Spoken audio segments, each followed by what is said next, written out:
Sta andando veramente benissimo, andiamo verso le 50.000 presenze in 1 mese e mezzo soltanto, code tante durante queste vacanze di Natale a partire già dal 26 dicembre. Abbiamo avuto code anche di 1 ora e mezza e quindi insomma chi passa da qui lo vede tutti i giorni. Sta confermando le aspettative più rosee la mostra da Picasso a Van Gogh aperta a Santa Caterina a metà novembre, ma le previsioni non basta farle, si devono anche avverare, dice il Deus ex machina dell'evento culturale dell'inverno trevigiano, Marco Goldin, promosso anche dai negozianti e dagli esercenti. Quando vado in giro mi vedono, sono tutti molto contenti.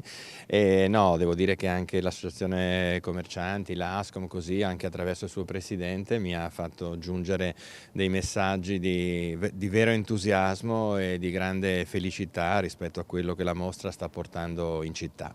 La mostra crea dunque l'indotto sperato, i visitatori, provenienti da tutta Italia e anche dall'estero, arrivano in città, prenotazione alla mano, ma c'è anche chi decide all'ultimo e si mette in coda. Ormai noi stiamo stabilmente tra le 2000 e qualcosa in più persone al giorno e credo che questo, anzi, sarà così oggi, poi domani, il 5. Epifania giorno più scarico, tutti proiettati al rientro a scuola e al lavoro dell'indomani, ma in questi giorni l'attesa, soprattutto al pomeriggio, può arrivare anche a 1 ora e mezza. Gli ingressi sono contingentati non solo per questioni di sicurezza, ma anche per consentire al pubblico di visitare l'esposizione senza ressa. Ogni tanto qualcuno dimostra insofferenza e allora interviene lo stesso Goldin.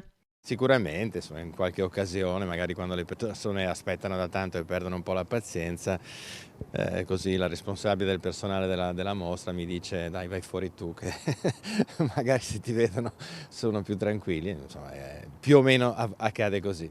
Il rapporto diretto con i visitatori consente d'altro canto a Goldin di raccogliere la soddisfazione più grande.